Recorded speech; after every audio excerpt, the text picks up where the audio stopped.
వేదిక ముందర కూడా పెద్ద ఎత్తున ఈ కార్యక్రమానికి హాజరైనటువంటి తెలుగుదేశం జనసేన నాయకులకి కార్యకర్తలకి అందరికీ పేరు పేరున మనస్ఫూర్తిగా నమస్కారాలు. అదే మరి నేను సింహపురికి వచ్చినప్పుడు మీ ఉత్సాహం చూస్తా ఉంటే, మీ అభిమానం చూస్తా నా జీవితంలో ఎప్పుడూ మర్చిపోలేను. అంత అభిమానం చూపించారు.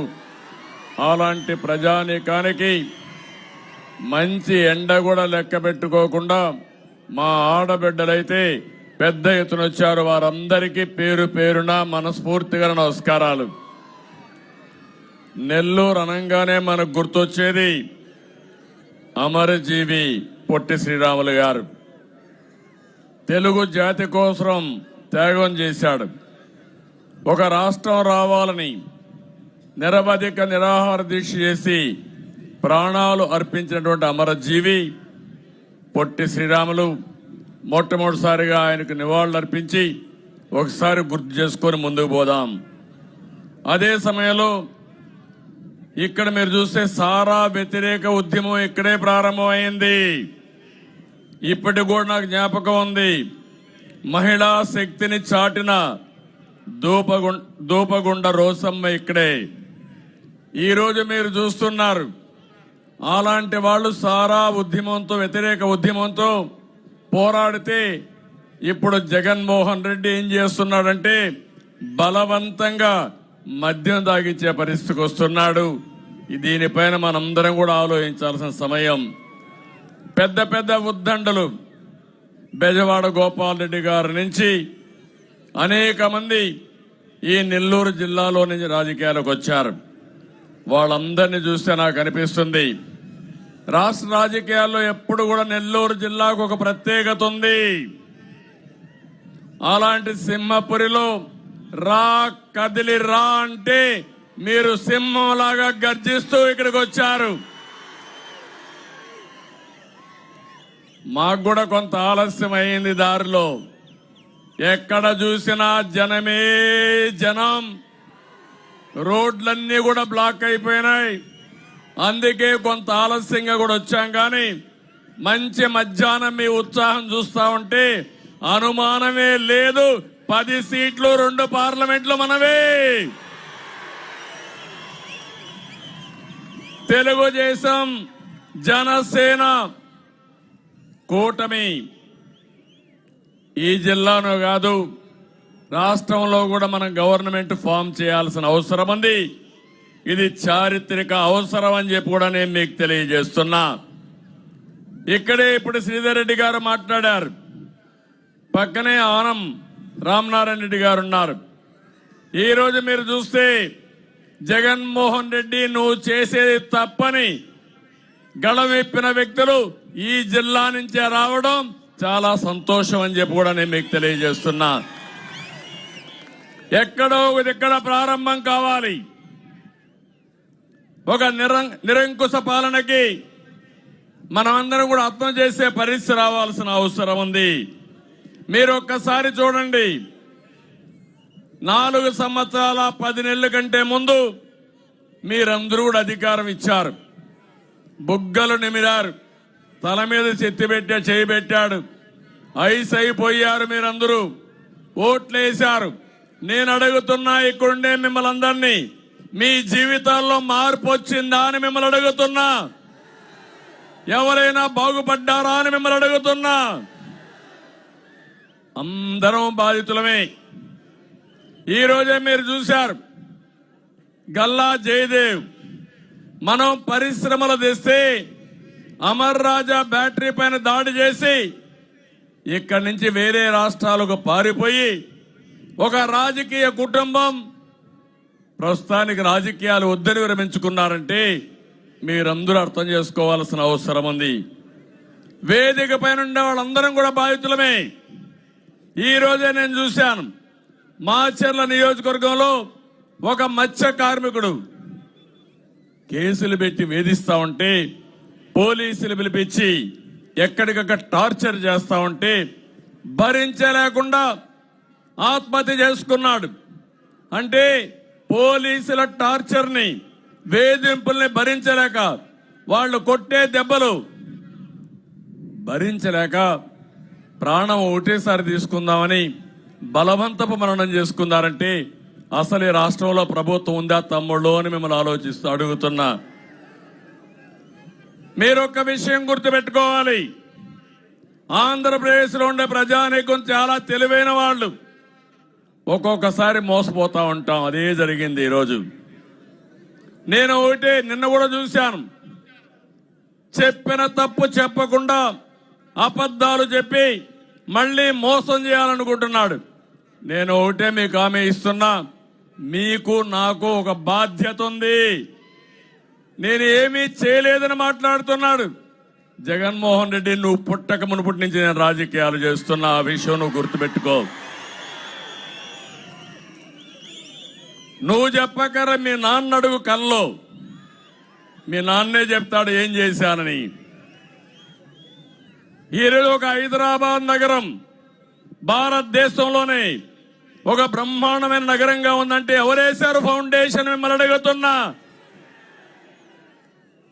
అక్కడ ప్రతి ఒక్క నాయకుడు కూడా, తర్వాత రాజశేఖర రెడ్డి గాని, తర్వాత వచ్చిన నలుగురు ముఖ్యమంత్రులు నేనేసినటువంటి ఫౌండేషన్ కొనసాగిస్తున్నారు.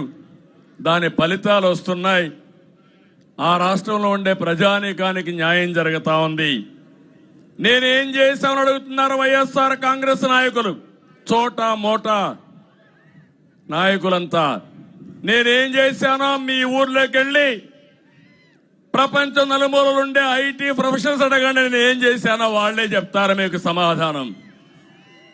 ఒక రాజకీయ పార్టీ, ఒక నాయకుడు మనం చేసిన దానివల్ల మంచి ఫలితాలు వచ్చి ప్రజల జీవితాల్లో వెలుగొస్తే దానికంటే బాధ లేదు, దానికంటే ఆనందం ఉండదు. మొన్నే మీరు చూశారు, నాకు కష్టం వచ్చింది. ఒక్క ఆంధ్రప్రదేశే కాదు, వేరే రాష్ట్రాల్లో 80 దేశాల్లో నాకు సపోర్ట్గా ముందుకొచ్చారంటే, నేను బ్రతికుండంగానే అందరూ నాకు సహకరించారంటే, నేను చేసిన పనులు నెమరు వేసుకున్నారంటే దానికంటే ఏం కావాల తమ్ముళ్ళు అని మిమ్మల్ని అడుగుతున్నా. ఈరోజు నా ఆలోచన ఒకటి, ఈ రాష్ట్రం పూర్తిగా నష్టపోయింది. 5 సంవత్సరాలు మనం అందరం కూడా బాధితులమే. నేను ఒకటే ఆలోచించాను, విభజన జరిగింది, హైదరాబాద్ నగరం తెలంగాణకి వెళ్ళింది, మనం నష్టపోయాం. నేనే అభివృద్ధి చేశాను. మళ్ళీ దీన్ని ఒక పట్టుదలగా ఆంధ్రప్రదేశ్ రాష్ట్రాన్ని అభివృద్ధి చేసి దేశంలోనే నెంబర్ 1 రాష్ట్రంగా చేయాలని నేను కలలుగన్నా. ప్రణాళికలు తయారు చేశా. అదే అమరావతి, అదే పోలవరం నదుల అనుసంధానం, అదే పెట్టుబడులని తీసుకొచ్చాం. నేను అడుగుతున్న ఈ 5 సంవత్సరాల్లో బెదిరించి కబ్జాలు చేసి ఎక్కడికక్కడ తరిమేసే పరిస్థితికి వచ్చాడు. అందుకే నేను కూడా భావిస్తున్నా, అవునా కాదా అని మిమ్మల్ని అడుగుతున్నా. అందుకే ఒకే మాట చెప్తున్నా, మీరు ఎన్ని మాట్లాడినా మళ్ళా 5 కోట్ల ప్రజానీకానికి న్యాయం జరిగే విధంగా ఈ రాష్ట్రాన్ని, తెలుగు కమ్యూనిటీని ప్రపంచంలోనే నెంబర్ 1 స్థానంలో పెట్టే బాధ్యత నేను తీసుకుంటున్నాను. ఇంకో పక్క మీరు చూస్తే పేదరికం లేని సమాజం, పేదవాళ్ళను ఆర్థికంగా పైకి తీసుకొచ్చే అవకాశాలు మెండుగా ఉన్నాయి. ఎన్టీ రామారావు గారి కళ పేదరికం లేని సమాజం ఉండాలనేది. దాన్ని నిజం చేయడం, వాస్తవం రూపంలోకి తీసుకురావడం నా బాధ్యత.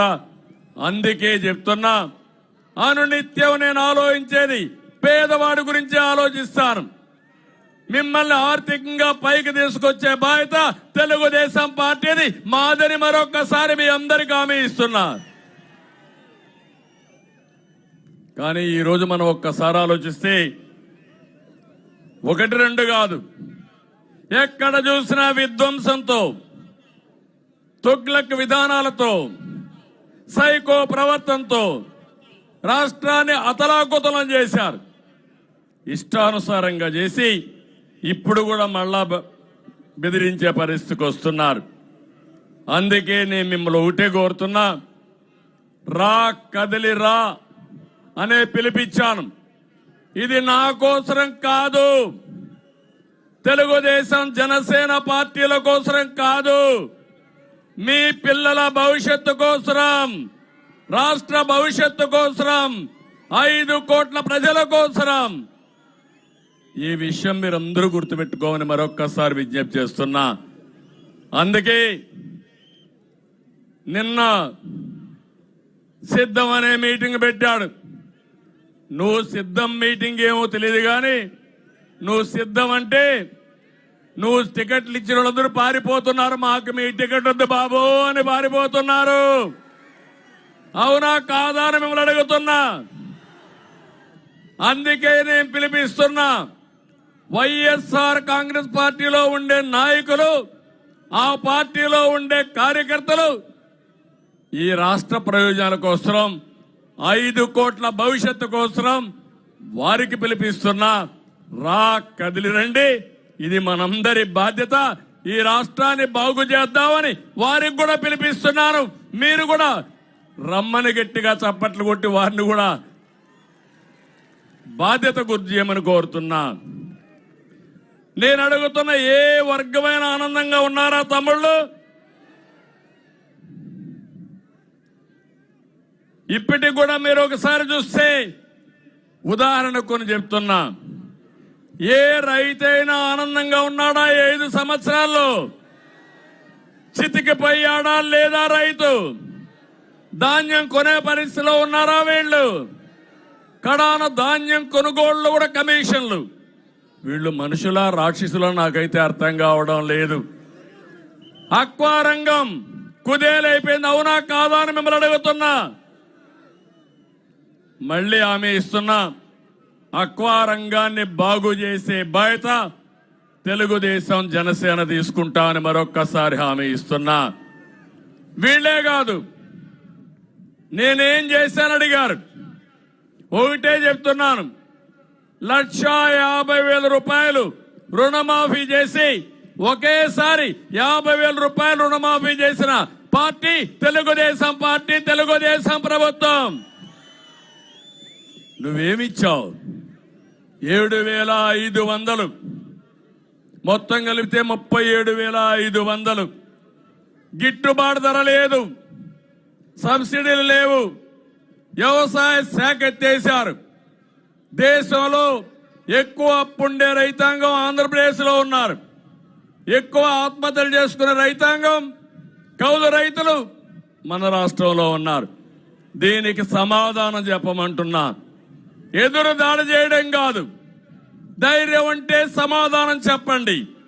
నేను చెప్పే లెక్కలు నేనిచ్చే లెక్కలు కాదు, గవర్నమెంట్ ఆఫ్ ఇండియా పబ్లిసైజ్ చేసిన లెక్కల ప్రకారమే ఇవన్నీ ఉన్నాయని చెప్పి కూడా నేను మీకు తెలియజేస్తున్నా. ఇంకో పక్క అక్వా రైతులకు హామీ ఇస్తున్నా, ₹50 కరెంట్ ఇచ్చి మళ్ళా అక్వా రంగాన్ని బాగు చేసే బాధ్యత మేము తీసుకుంటాం.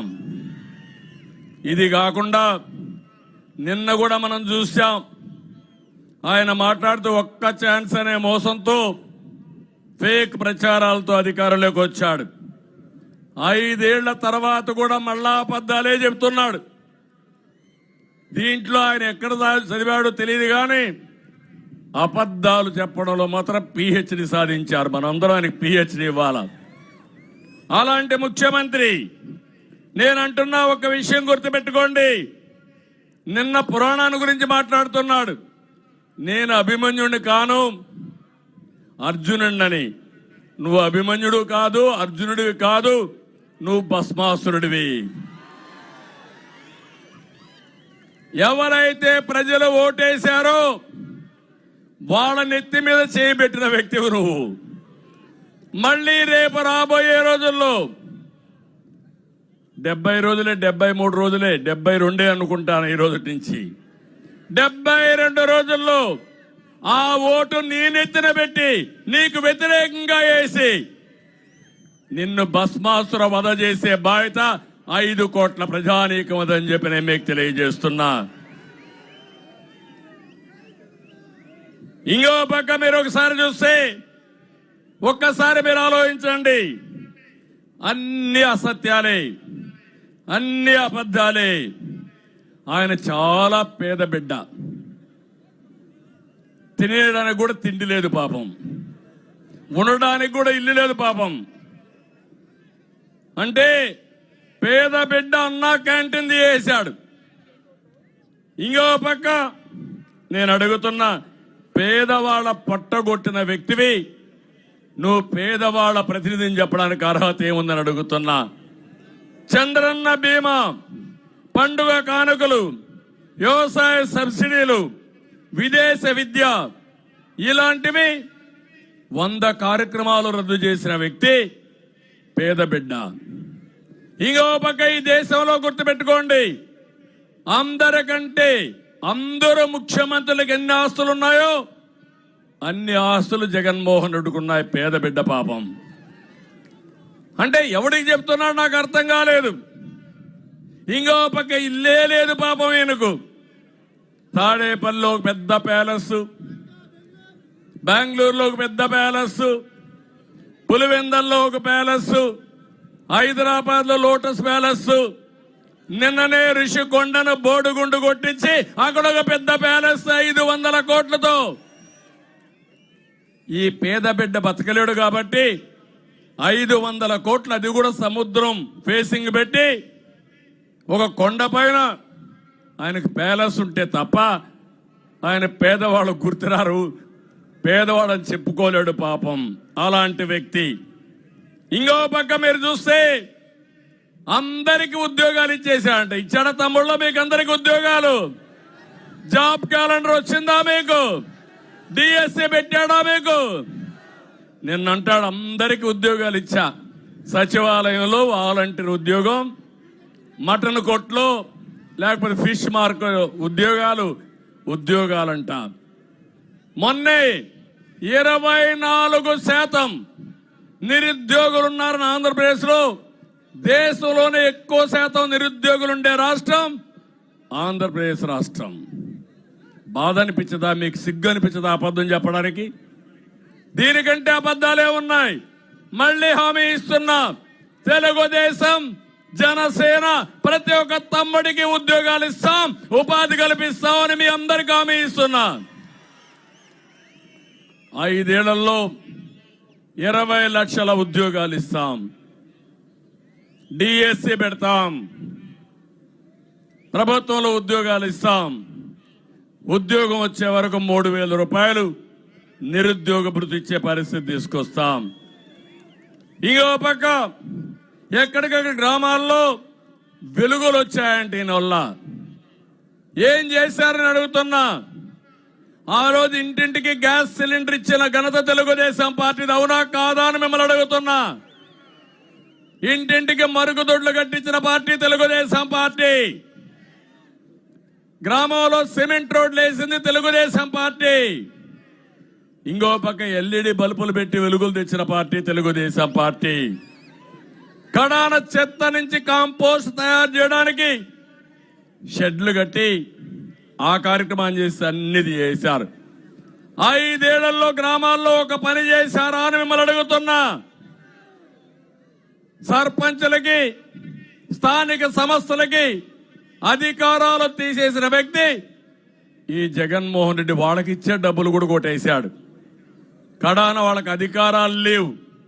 మళ్ళీ నేను ఒకటి హామీ ఇచ్చాను, స్థానిక సంస్థలకు అధికారాలు ఇస్తాం, వాళ్ళని గౌరవిస్తామని చెప్పి మరొకసారి మీ అందరికీ హామీ ఇస్తున్నా. ఇంకో పక్క రైతులు గోను సంచులు కూడా ఇవ్వలేడు కానీ ఇప్పుడు రైతు భరోసా అని మాట్లాడతాడు. సొంత బ్రాండ్లతో మద్యం పేరుతో మీ రక్తాన్ని తాగే వ్యక్తి ముఖ్యమంత్రి. నేను అడుగుతున్న తమ్ముళ్ళు, తెలుగుదేశం పార్టీ హయాంలో 60 రూపాయలు క్వార్టర్ బాటిల్, ఇప్పుడు ఎంత? 200 రూపాయలు. ఇప్పుడు అవునా కాదా? ఆ రోజు నాణ్యమైన మద్యం ఉంది, ఈ రోజు నాసి రకం మద్యం. ఒక బాటిల్ వేసుకుంటే కిక్కెక్కదు, రెండో బాటిల్ వేసుకుంటే జోబీ ఖాళీ అయిపోతుంది. ఆ తర్వాత పాపం వాళ్ళు తాగితే తప్ప ఉండలేరు. ముఖ్యమంత్రి తాడేపల్లి కొంపకు డబ్బులు వస్తే తప్ప సాయంత్రానికి బతకలేడు. ఇది ఎక్కడ అన్యాయం? పేదవాళ్ళ రక్తాన్ని తాగే వ్యక్తి ముఖ్యమంత్రి. మద్యపాన నిషేధం పెట్టకపోతే మళ్ళీ నేను ఓటు అడగనని చెప్పాడు. నిన్న అంటున్నాడు మళ్ళీ నేను అన్ని చేసేశాను, 99% చేశారని మాట్లాడతాడు. ఇంకో పక్క 9 సార్లు కరెంటు ఛార్జీలు పెంచారా లేదా అని మిమ్మల్ని అడుగుతున్నా. 56,000 కోట్ల రూపాయలు కరెంటు ఛార్జీలు పెంచాడు. చట్టమే లేని దిశ, చట్టం పేరు చెప్పి మహిళలకు రక్షణ ఇస్తున్నా అని చెప్పి మాట్లాడతారు. అసలు చట్టమే లేదు. అలాంటి దిశ చట్టం అడ్డం చెప్పి మాట్లాడే పరిస్థితికి వచ్చాడు.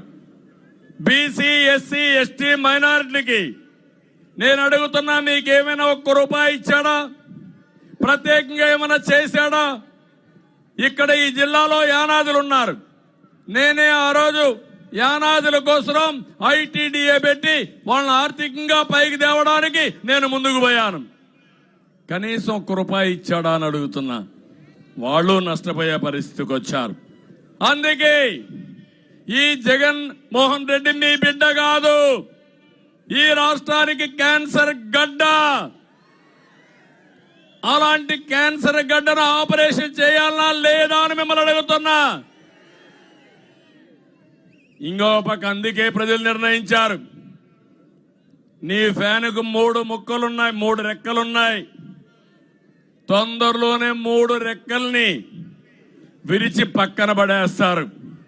గెట్ రెడీ జగన్మోహన్ రెడ్డి అని అంటున్నా. నీ ఫ్యాన్ బాధుడి రెక్కను ఉత్తరాంధ్ర ప్రజలు విరిచేస్తారు. నీ హింసా రాజకీయాల రెక్కను సీమ ప్రజలు తుంచేస్తారు. నీ విధ్వంస నిర్ణయాల రెక్కను కోస్తా ప్రజలు పీకి పాతరేస్తారు. కడాని నీకు మిగిలేది మొండి ఫ్యాను. నీ చేతిలో పెట్టి నీ రివర్స్ పాలనకు రివర్స్ గిఫ్ట్ నీకు ఇస్తారు. తాడేపల్లి ప్యాలెస్ లో తీరిగ్గా కూర్చొని బాధపడే రోజు తొందరలోనే వస్తుందని చెప్పి కూడా నేను మీకు తెలియజేస్తున్నా. అందుకే నేను మిమ్మల్ని అందరినీ కోరేది, ఇలాంటి దుర్మార్గమైన పార్టీ, ఈ పార్టీ వల్ల లాభం లేదని కూడా మీకు తెలియజేస్తున్నా. ఇక్కడే జిల్లాలో నేను చూశాను, ఇప్పుడే రూరల్ కాన్స్టిట్యున్సీ ఉంది. శ్రీధర్ రెడ్డి గారు ఇక్కడే ఉన్నారు. నెల్లూరు రూరల్లో దళిత గిరిజన విద్యార్థుల కోసం టీడీపీ హయాంలో అక్క చెరువుపాడులో గురుకుల పాఠశాల నిర్మించారు. 90% పూర్తి అయింది. 10% పూర్తి చేయమని కోరాడు. ఎన్నిసార్లు తిరిగినా కాలేదు. కొండాయిపాలెం గేట్ దగ్గర Ambedkar study circle BC Bhavan నిర్మాణం చేపడితే ఆ పనులు పూర్తి కాలేదు. అడిగాడు, అది కూడా పూర్తి కాలేదు. ఇక్కడే అమంచర్లో 500 ఎకరాల భూమి ఉంది. పరిశ్రమలు పెట్టండి, మా పిల్లలకు ఉద్యోగాలు వస్తాయంటే అతి లేదు గతి లేదు. ఆయన అడిగాడని కోపంతో ఆయన ఫోన్ ట్యాప్ చేయడం మొదలుపెట్టారు. అక్కడి నుంచి ఎక్కడికక్కడ వేధింపులు మొదలుపెట్టాడు. అందుకే నువ్వు చేసింది తప్పని చెప్పడానికి శ్రీధర్ రెడ్డి ఎదురు తిరిగాడు, పోరాడాడు. అదే సైకో పైన తిరుగుబాటు అని చెప్పి నేను మీకు తెలియజేస్తున్నా. అందుకే ఒక్కసారి మీరు ఆలోచించండి. ఈ మీటింగ్ ద్వారా రాష్ట్రం మొత్తం ఆలోచించాలి. ఒక్క రవాణా శాఖ ఈరోజు మాట్లాడితే నేనేదో చేశారని చెప్తున్నాడు. పెట్రోల్ రేట్లు భారతదేశంలోనే ఎక్కువ ఉండే ఏకైక రాష్ట్రం ఆంధ్రప్రదేశ్ రాష్ట్రం.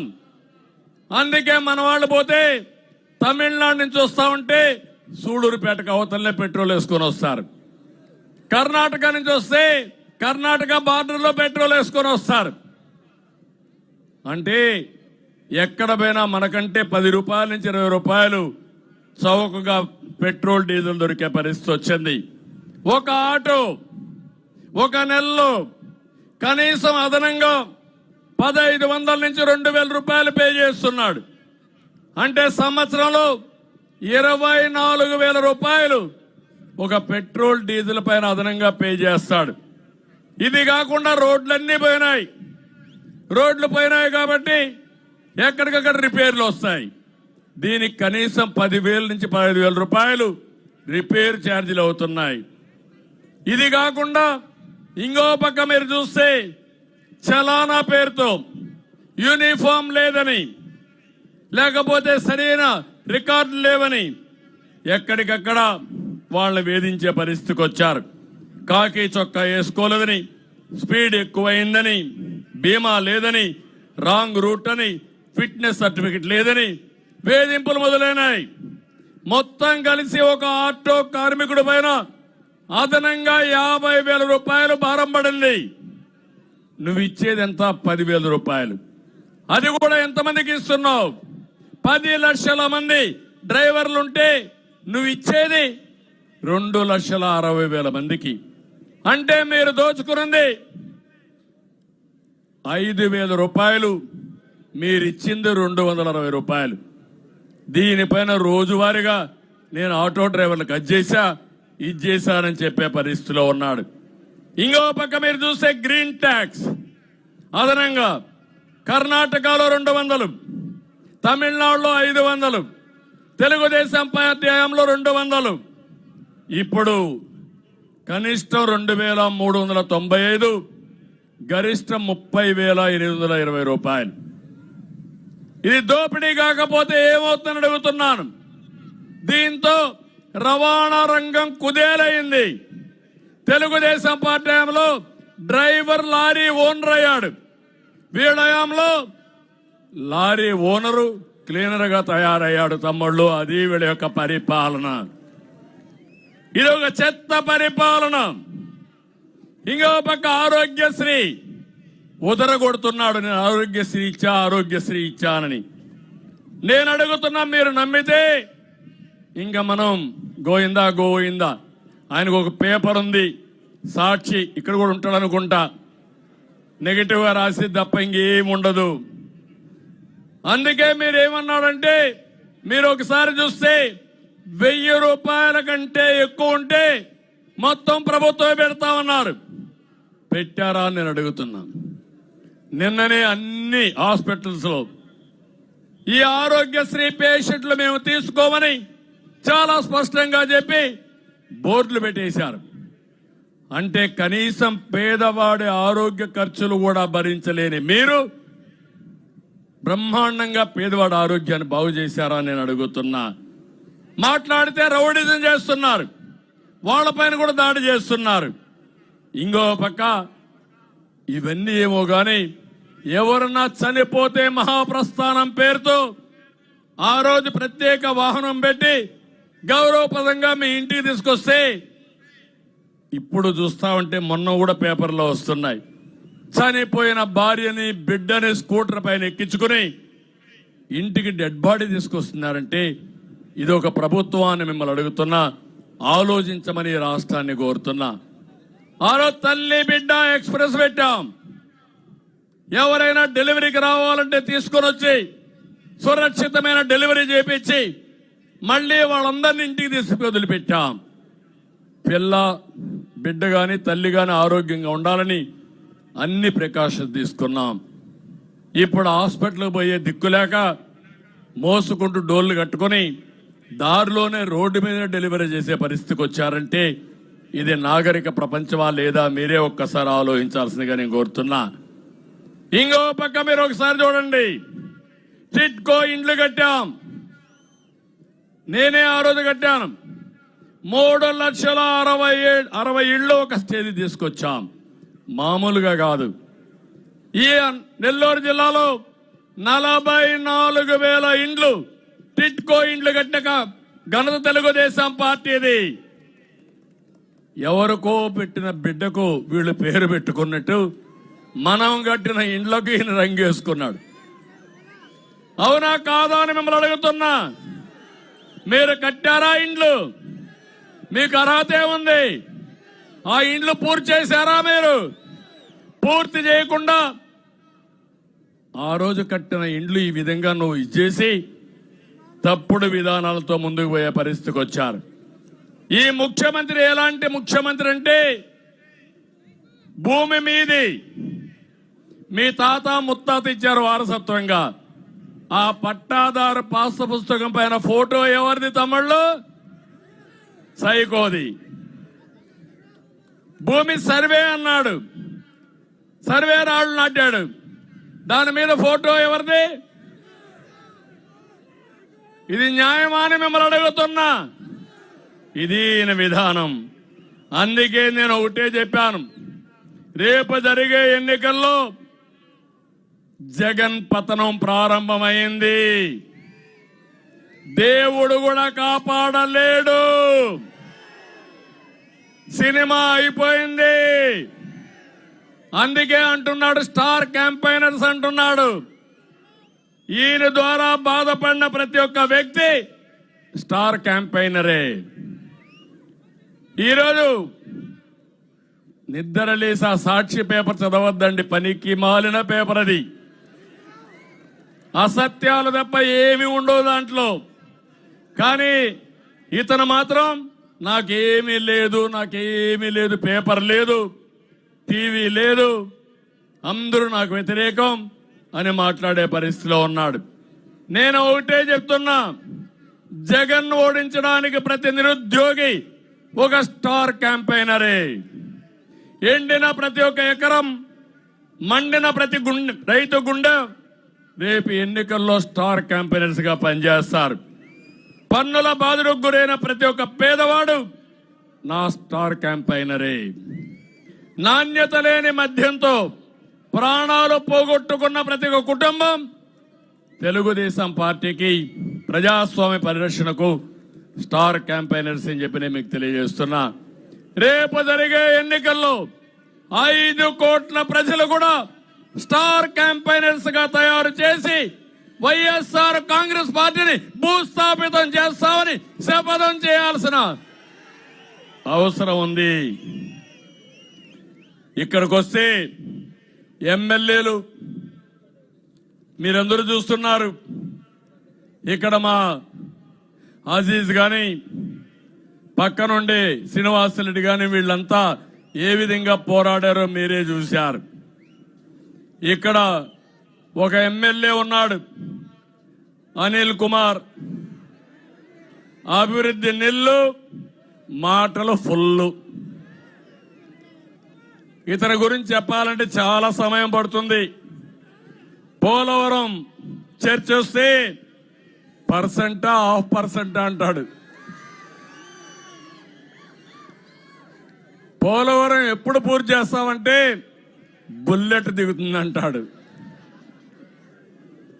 నీటి పారుదల గురించి తెలియని నోటి పారుదల నేత అయిన మన కర్మ. అందుకే ఈయన చూశాం, తొడలు కొడతాడు, మీసం మెలేస్తాడు, పిచ్చి పిచ్చిగా మాట్లాడతాడు, గావు కాకలు పెడతాడు. కానీ అభివృద్ధి అడిగితే నోరు కూడా తెరవలేడు. ఈయన ఒక పెద్ద ఎమ్మెల్యే. అందుకే మీరు ఒకసారి చూస్తే ఇప్పుడు దొంతాలి వద్ద బినామీల పేర్లతో రంజీవ్ అజంతా పేరు మీద 100 కోట్ల విలువ చేసే ఆస్తి 50 ఎకరాలు కొట్టేశాడు. నాయుడుపేటలో బినామీ పేర్లతో 58 ఎకరాలు కొట్టేశాడు. ఇస్కాన్ సిటీలో బినామీ పేర్లతో 87 ఎకరాలు కొట్టేశాడు. ఇవన్నీ చూసుకున్న తర్వాత ఇక్కడ ప్రజలు చీకొడతా ఉంటే ముఖ్యమంత్రి ఇతనికి సీటు లేదని చీటించేశాడు. ఇక్కడి నుంచి ఎక్కడికో పంపిస్తాడంటే ఎక్కడికి పంపిస్తాడు? ఇంకా గాల్లో ఉన్నాడు ఈయన. ఆయన మాట్లాడుతున్నాడు ఈరోజు. అందుకే నేను ఒకటే చెప్తున్నా, మీ అవినీతి చాలా భయంకరంగా తయారైంది. అలాంటి ఎమ్మెల్యే ఈయన. ఇంకొక ఆయన ఉన్నాడు కావల్లో. ఆ కావలి ఎమ్మెల్యే అయితే ఎంత చెప్పినా తక్కువే అవుతుంది. అతనికి కావలికి పట్టిన చెద పేరు చెప్పేది కూడా నాకు ఇష్టం లేదు. ఇతను అరాచకాలకు ఒక బ్రాండ్ అంబాసిడర్. లేఅవుట్ వేస్తే కప్పం కట్టాలి, ఇల్లు కడితే కమిషన్ ఇవ్వాలి, షాపు పెట్టుకుంటే వసూలు చేస్తాడు. 30 ఏళ్ల క్రితం బీహార్లో ఎట్టుందో అలాంటి డకాయిటితనం, ఇలాంటి నీచుడు ఎక్కడా ఉండడు. కప్పరాల తిప్పలో బీసీ గురుకుల పాఠశాలకు చెందిన 4 ఎకరాలు భూ కబ్జా చేశాడు. ఇంకో పక్కన కావలి రూరల్ దగదర్తిలో గ్రావెల్ ఇల్లీగల్ అక్రమాలు. దళితుడైన కరుణాకర్ పైన ఆయన సాగు చేసుకున్నటువంటి చేపల చెరువు కొట్టేసి దిక్కులేక ఆత్మహత్య చేసుకుంటే అతన్ని కుటుంబాన్ని ఆదుకున్న పార్టీ తెలుగుదేశం పార్టీ అని చెప్పి నేను మీకు తెలియజేస్తున్నా. ఇలాంటి చాలా చేశారు. ఇంకో పక్క ఇక్కడే కోవూరులో నల్లపరెడ్డి చెడబుట్టాడు. డైలీ, వీక్లీ, మంత్లీ ఇన్స్టాల్మెంట్స్ మామూళ్ళు. శాండు ఒకటి కాదు తమ్ముళ్ళు, గోవా నుంచి పాండిచ్చేరి నుంచి బ్రాందీ కూడా ఇక్కడికి వస్తా ఉంది. లేఅవుట్ వేయాలన్న కమిషనే, శాండ్లో కూడా దోపిడీనే. కడాన వాళ్ళ తమ్ముడే చెప్తున్నాడు ఈయనకి మాత్రం సీట్ ఇవ్వద్దండని, వాళ్లే చెప్పే పరిస్థితికి వచ్చారు. ఆత్మకూరులో పేరుకి విక్రమ్ బంధువులందరినీ పెట్టి కాంట్రాక్టులు, ఇసుక దందాలు, లేఅవుట్లన్నీ చేస్తున్నాడు, మైనింగ్ డీల్స్ చేస్తున్నాడు. ఆయన ఒక ఎమ్మెల్యే. కందుకూర్ నన్ను పవన్ కళ్యాణ్ తిట్టలేదు, నీకు సీటు కట్టు, ఇప్పుడు సీటే ఇవ్వడం లేదు అంటే ఎమ్మెల్యేకు ఉండవలసిన గుణగణాలు పేదవాళ్ళకు సేవ చేయడం కాదు. ఏం కావాలి? బూతులు తిడితే అలాంటి బూతుల రత్నకు ఎమ్మెల్యే, బూతుల సామ్రాట్కి ఎంపీ, ఇంకా ఎక్కువ తిడితే అతను నట సామ్రాట్ కింద పెట్టి అతనికి మంత్రి. ఏం తమ్ముడు న్యాయమా ఇదని మిమ్మల్ని అడుగుతున్నా. అంటే మనం ఉండేది వీళ్ళ దగ్గర బూతులు పడడానికి అని మిమ్మల్ని అడుగుతున్నా. ఇలాంటి వాళ్ళు రాజకీయానికి అర్హులు అని మిమ్మల్ని అడుగుతున్నా. కానీ మీకోసం నేను పడుతున్నా, లేకపోతే వీళ్ళ కథ తేల్చేవాడిని. సభ్యత అడ్డం వస్తుంది కానీ ప్రజల కోసం పడుతున్నాను. వీళ్ళు మాట్లాడే మాటలు ఒకసారి నేను కూడా మనిషే కాబట్టి పౌరుషం వస్తుంది. కానీ మళ్ళా మీకోసం, రాష్ట్ర భవిష్యత్తు కోసం సంవేదనం పాటిస్తున్నానని మరొక్కసారి మీ అందరికీ తెలియజేస్తున్నా. ఇక్కడ జిల్లాకు వస్తే టీడీపీ అధికారం రాగానే Somasila high level canal war footing లో పూర్తి చేస్తాం. సోమశిల అప్రాన్ కూడా దెబ్బతినింది, దానివల్ల ప్రాజెక్టుకే ప్రమాదం. దాన్ని కూడా పూర్తి చేసే బాధ్యత తెలుగుదేశం పార్టీ తీసుకుంటాం. కొమ్మరపూడి, కొండ్లపూడి, దేవరపాలెం, దొంతాల లిఫ్ట్ ఇరిగేషన్ పూర్తి చేస్తాం. కనిగిరి రిజర్వాయర్ లో పూడికి తీయాలి, రిపేర్లు చేయాలి, చేస్తాం. దగదర్తి విమానాశ్రయం నేనే ఫౌండేషన్ వేశాను. నెల్లూరు, తిరుపతి, చెన్నై ట్రై సిటీగా ఈ 3 నగరాలు ఏర్పాటు చేసి ఒక పక్క 3 విమానాశ్రయాలు, ఇంకో పక్క కృష్ణపట్నం పోర్ట్, ఇవన్నీ పెట్టి అనుసంధానం చేసి మన పిల్లలు వేరే ప్రాంతాలకు పోకుండా వేరే ప్రాంతం యొక్క పిల్లలు ఇక్కడికి వచ్చి ఉద్యోగాలు చేయాలనేది నా కళ. తప్పకుండా అది చేస్తాం. దగదర్తి ఎయిర్పోర్ట్ ను పూర్తి చేస్తాం. ఒక పారిశ్రామిక హబ్బుగా తయారు చేస్తాం. శ్రీ సిటీ కూడా ఉంది, అది కూడా మనకు ఆదర్శం. ఎన్ని కలిపి చేస్తామని చెప్పి కూడా నేను మీకు తెలియజేస్తున్నా. ఇంకో పక్క కందుకూరులో రాళ్లపాడు ప్రాజెక్టు కాలువల పనులు పూర్తి చేయాలి, అవి కూడా పూర్తి చేస్తాం. ఇక్కడే పోర్ట్లో ఒక ఎమ్మెల్యే ఉన్నాడు, తిరుపతిలో వస్తాడని చెప్పలేదు, పక్కనే ఉన్నాడు. కానీ లేందే పని జరగదు.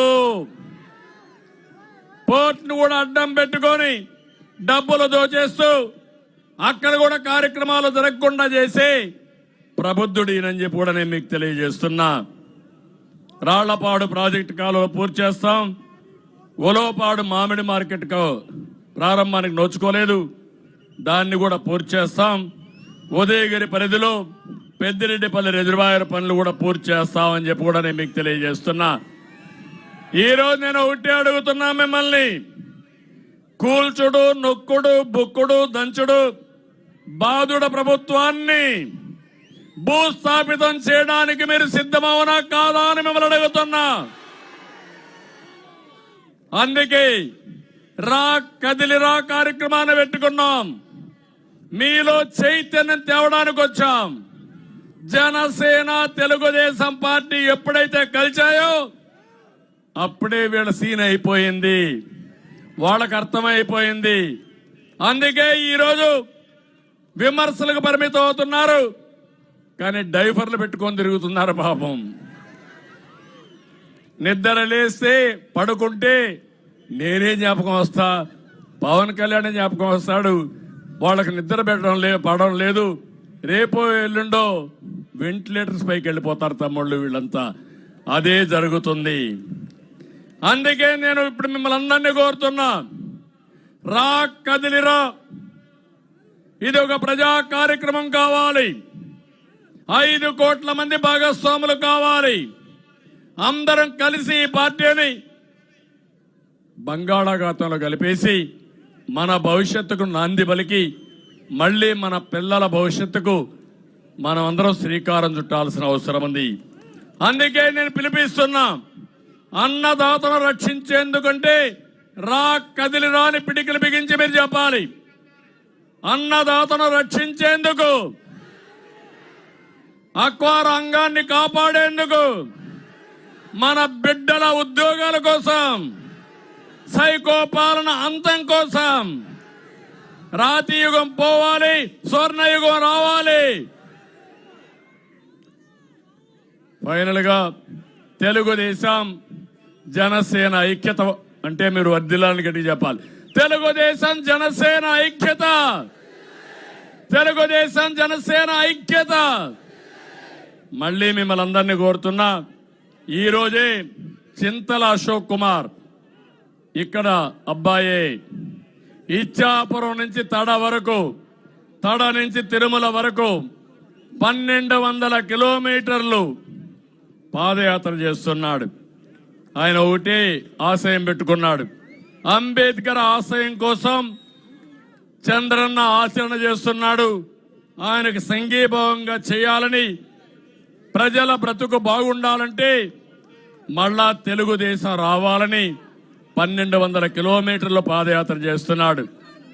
దానికి నేను ఆయన్ని మనస్ఫూర్తిగా అభినందిస్తూ, మీరందరూ కూడా రేపటి నుంచి 72 రోజులు తెలుగుదేశం జనసేన అభ్యర్థుల గెలుపు కోసం పనిచేయండి. సైకిల్ ఎక్కండి. తెలుగుదేశం ఒక చేత్తో, జనసేన పతాకం ఒక చేతిలో పెట్టుకొని ఇంటింటికి వెళ్ళండి.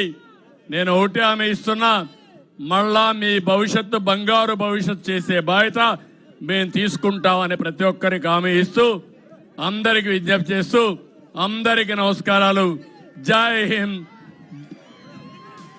It's about time to break it down. You ready? వాళ్ళందరినీ చూస్తే నాకు అనిపిస్తుంది, రాష్ట్ర రాజకీయాల్లో ఎప్పుడు కూడా నెల్లూరు జిల్లాకు ఒక ప్రత్యేకత ఉంది. అలాంటి సింహపురిలో రా కదిలి రా అంటే మీరు సింహంలాగా గర్జిస్తూ ఇక్కడికి వచ్చారు. మాకు కూడా కొంత ఆలస్యం అయింది దారిలో. ఎక్కడ చూసినా జనమే జనం, రోడ్లన్నీ కూడా బ్లాక్ అయిపోయినాయి.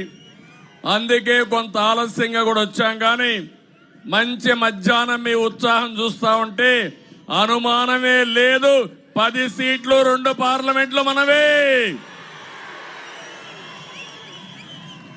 తెలుగుదేశం జనసేన కూటమి ఈ జిల్లాలో కాదు, రాష్ట్రంలో కూడా మనం గవర్నమెంట్ ఫామ్ చేయాల్సిన అవసరం ఉంది. ఇది చారిత్రక అవసరం అని చెప్పి కూడా నేను మీకు తెలియజేస్తున్నా. ఇక్కడే ఇప్పుడు శ్రీధర్ రెడ్డి గారు మాట్లాడారు, పక్కనే ఆనం రామనారాయణ రెడ్డి గారు ఉన్నారు. ఈ రోజు మీరు చూస్తే జగన్మోహన్ రెడ్డి నువ్వు చేసేది తప్పని గళమెప్పిన వ్యక్తులు ఈ జిల్లా నుంచే రావడం చాలా సంతోషం అని చెప్పి కూడా నేను మీకు తెలియజేస్తున్నా. ఎక్కడో ఇక్కడ ప్రారంభం కావాలి. ఒక నిరంకుశ పాలనకి మనమందరం కూడా అర్థం చేసే పరిస్థితి రావాల్సిన అవసరం ఉంది. మీరు ఒక్కసారి చూడండి, 4 సంవత్సరాల 10 నెలల కంటే ముందు మీరందరూ కూడా అధికారం ఇచ్చారు. బుగ్గలు నిమిరారు, తల మీద చేయి పెట్టాడు, ఐస్ అయిపోయారు. మీరందరూ ఓట్లేశారు. నేను అడుగుతున్నా, ఇక్కడుండే మిమ్మల్ని అందరినీ, మీ జీవితాల్లో మార్పు వచ్చిందా అని మిమ్మల్ని అడుగుతున్నా.